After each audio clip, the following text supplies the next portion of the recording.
విశాఖపట్నాల్లో వాస్తవంగా ఎన్ని ఆటోలు ఉండాలనేది ఒక లిమిట్ పెడతారు. ఎందుకు అంటే ఆటోలు ఎక్కువైపోతే వాటి వలన వచ్చేటటువంటి పొల్యూషన్ కారణంగా అక్కడ పొల్యూషన్ లెవెల్స్ పెరిగితే కరెక్ట్ కాదని.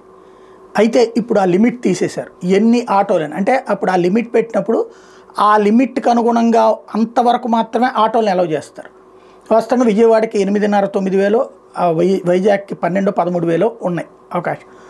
అయితే ఇప్పుడు ఆ లిమిట్ తీసేశారు, వదిలేశారు. ఎందుకు అంటే ఇప్పుడు కొత్తగా వస్తున్న ఆటోల్లో దాన్ని ఏమంటారు, ఎలక్ట్రిక్ వెహికల్స్ వస్తున్నాయి కాబట్టి అన్నటువంటిది.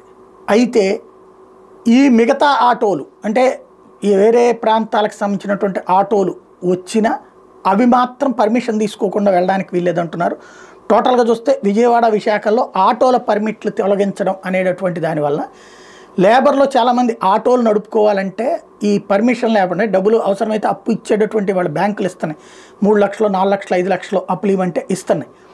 ఈ పర్సనల్ లోన్ కింద వీటి కింద ప్లస్ వెహికల్ లోన్ కిందనే తీసుకోవచ్చు. ఓ 50,000, ₹1,00,000 చేతిలో ఉంటే ఒక ఆటో కొనుక్కోవడం కష్టం కాదు. అలా లేబర్ ఎవరైనా కొనుక్కుందాం అనుకుంటే ప్రాబ్లం ఏమొస్తుందంటే రిస్ట్రిక్షన్ వల్ల కుదరట్లేదు. ఇప్పుడు ఆ రిస్ట్రిక్షన్ ఎత్తేసారు. దీంతో పేద సామాజిక వర్గాలకు సంబంధించినటువంటి వాళ్ళు అనేక మంది మళ్ళీ కొత్త ఆటోలతో లైన్లోకి వస్తారు. అయితే అవి ఎలక్ట్రిక్ వెహికల్స్ అవుతాయిలే, ప్రాబ్లం ఏం కాదు అన్నటువంటిది ప్రభుత్వం భావిస్తోంది.